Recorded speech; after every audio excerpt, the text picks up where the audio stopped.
Hi everyone, welcome back. Thanks for joining us today. We've got a brand new story to share with you, so let's begin. It had been 15 long years since I last spoke to her. 15 years since my world fell apart when I discovered the truth about her betrayal.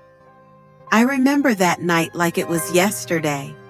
The moment I realized the woman I had loved, trusted, and built a life with had been living a double life. I walked away without looking back, carrying the weight of heartbreak and unanswered questions. I tried to move on, burying the pain in the past, convincing myself that some things are better left unresolved. But then, out of the blue, she reached out. Her message was simple, almost casual, but the timing sent a jolt through my heart. Why now? What could she possibly want after all these years? Against my better judgment, I agreed to meet her. Curiosity mixed with dread as I prepared myself for what I might hear. We sat across from each other, the years etched into her face, but the familiarity of her presence stirred memories I had long suppressed. She started speaking, her voice trembling as if each word carried a lifetime of regret. And then, just as I was beginning to feel the wall I had built cracking, she said it. The truth I had been desperate to know, but terrified to confront. Her confession wasn't what I had imagined. It was worse. I felt my chest tighten as the weight of her words sank in. Everything I thought I had accepted, every ounce of healing I believed I had achieved, crumbled in an instant. I sat there, silent, unable to breathe, as she finally revealed the secret that had haunted both of us. And just when I thought the pain had reached its peak, there was one more truth that left me shattered. Stay tuned, because this story isn't over. I sat there, frozen, as her words hung between us like a heavy fog, impossible to clear. My mind raced back to the life we had once shared. We met when I was young, full of dreams, and ready to take on the world. She was everything I had ever wanted, kind, beautiful, and someone I thought I could trust with my heart forever. We built a life together, brick by brick, creating memories that I had treasured long after the foundation crumbled. But behind those cherished moments, there had been cracks I refused to see. I worked long hours, chasing a future I thought we both wanted, believing my sacrifices were for us. She had smiled, reassured me, and stood by my side, or so I believed. Looking back now, there had been signs, strange phone calls she dismissed with a laugh, unexplained absences, and the distance that had grown between us like a shadow. I told myself it was just life getting in the way. After all, love is about trust, right? As she sat across from me, eyes filled with regret, I could feel the years collapsing in on themselves. Her confession came in fragments, each piece cutting deeper than the last. The affair had started small, a friendship that turned into something more when I wasn't paying attention. She had felt neglected, she explained, and someone else had made her feel seen, understood. But that wasn't the part that broke me. What tore through my heart was the realization that she had carried this secret for so long, choosing silence instead of truth. 15 years of pretending, of letting me walk away, believing I had been the one who failed. She admitted it now, her voice barely above a whisper, that she had loved him once, but it wasn't real. It wasn't worth what she had destroyed. And yet, as I listened, I couldn't help but wonder, why tell me now? What had changed? Her hands trembled as she reached for her glass, her eyes refusing to meet mine. There was more, something even deeper, darker, that had kept her silent for all these years, a truth that had remained buried, one that would unravel everything I thought I knew about my own past. I leaned forward, my heart pounding, bracing myself for what was to come. She drew a shaky breath and finally looked me in the eyes. What she said next would change everything. Her eyes met mine, and for a moment, the weight of everything unsaid between us filled the silence. My mind raced with questions, but I couldn't form the words. She exhaled slowly, her gaze filled with a mixture of guilt and something else, fear. "I never told you, because I was scared of what it would do to you," she whispered, her voice cracking under the strain. "But you deserve to know." A lump formed in my throat as I tried to steel myself. Every fiber of my being wanted to turn away, to shield myself from whatever truth was coming, but I couldn't move.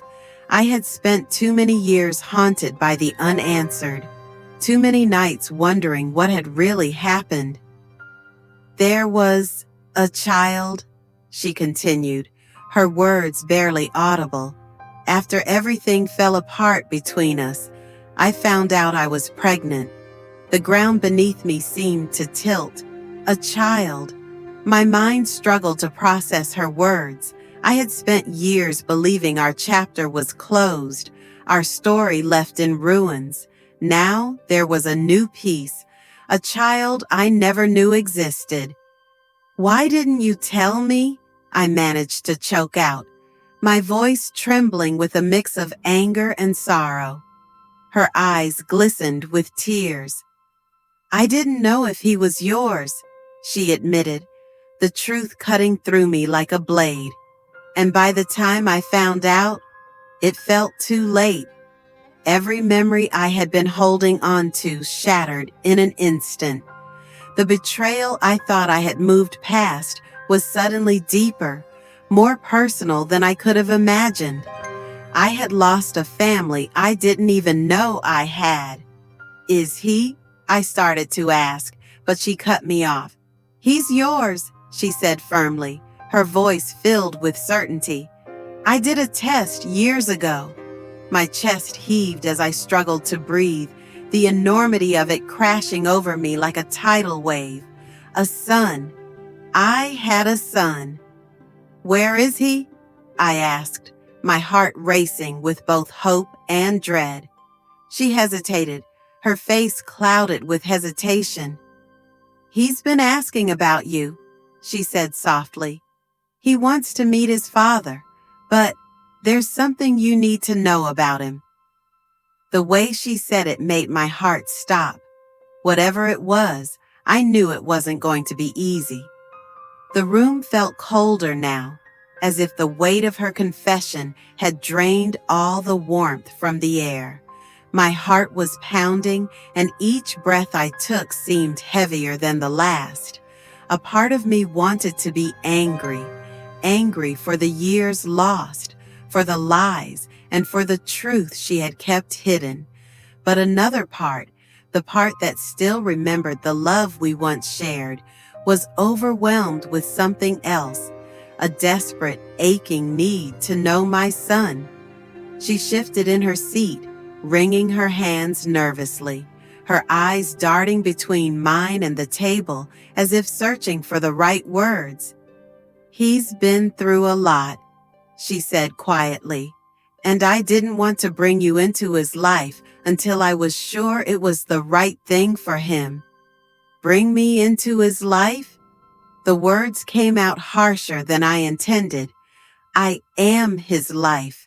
I should have been there from the start. You took that from me."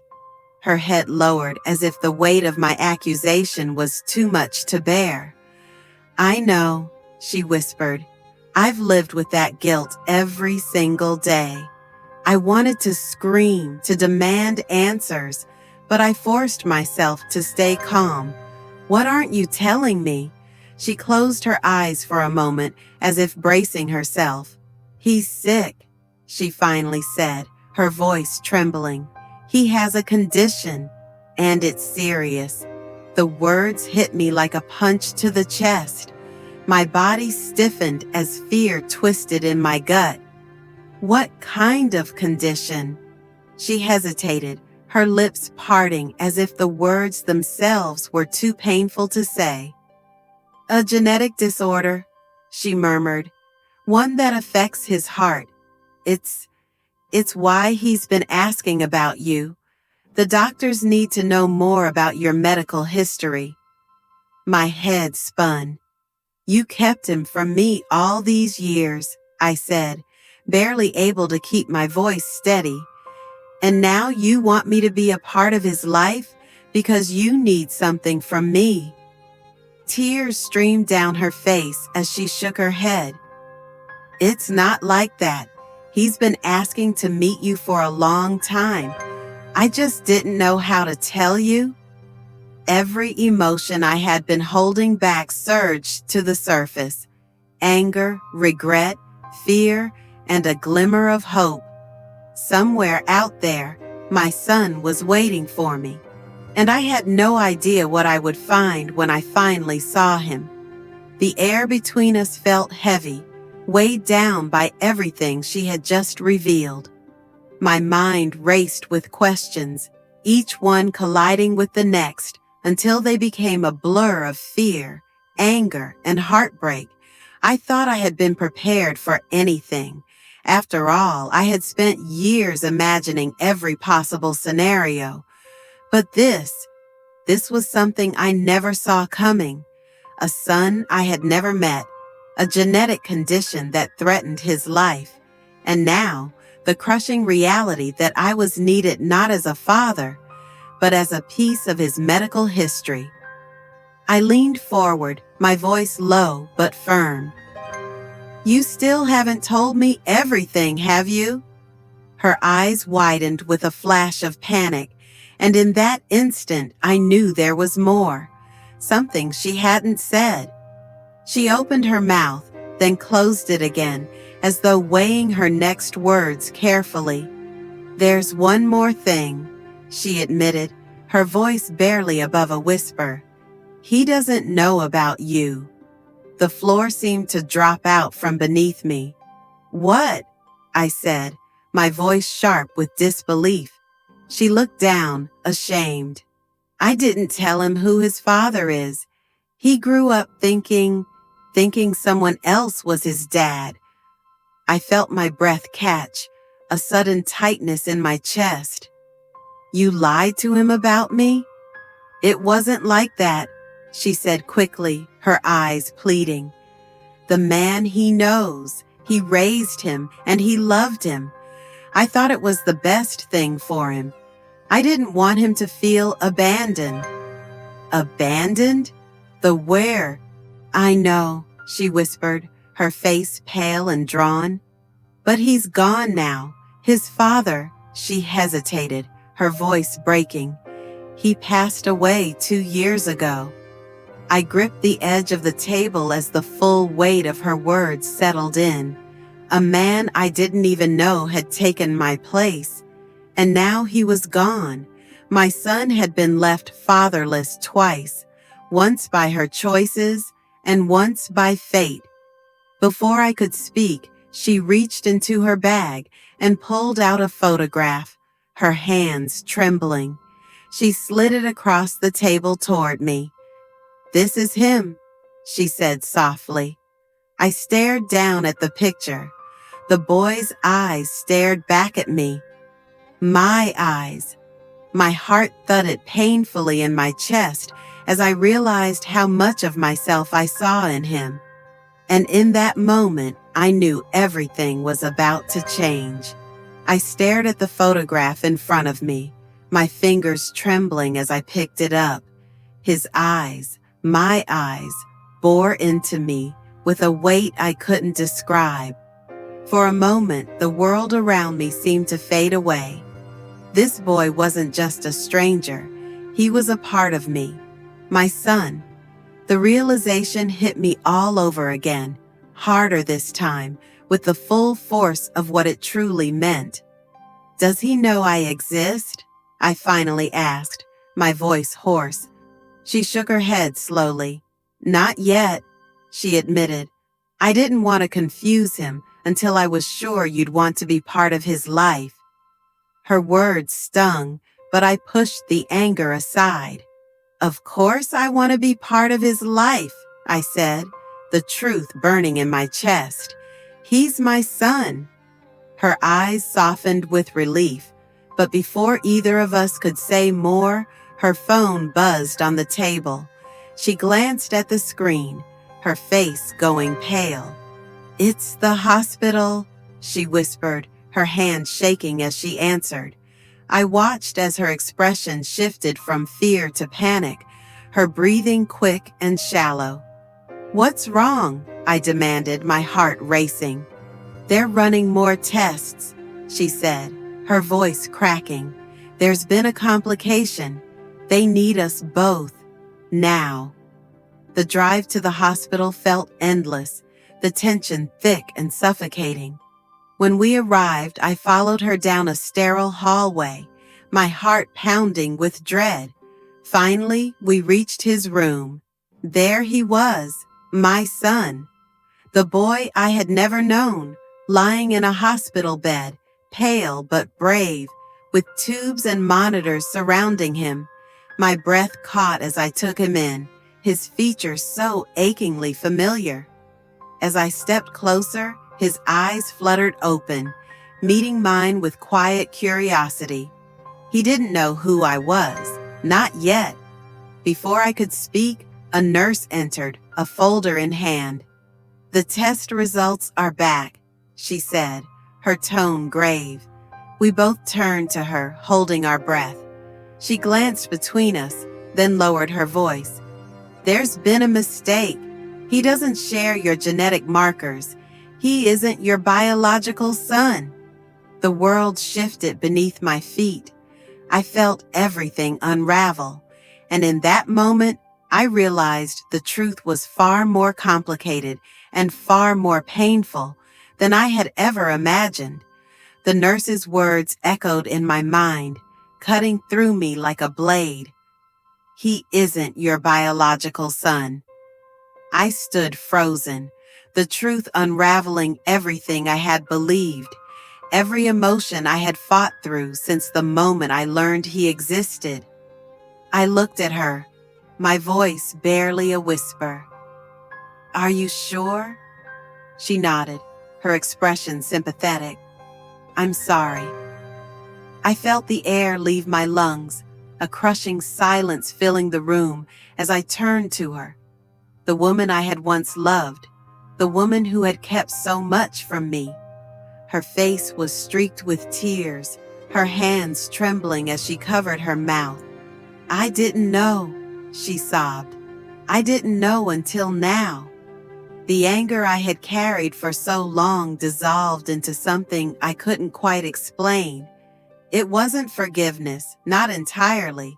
It was a strange kind of clarity, an understanding that life is never as simple as we want it to be.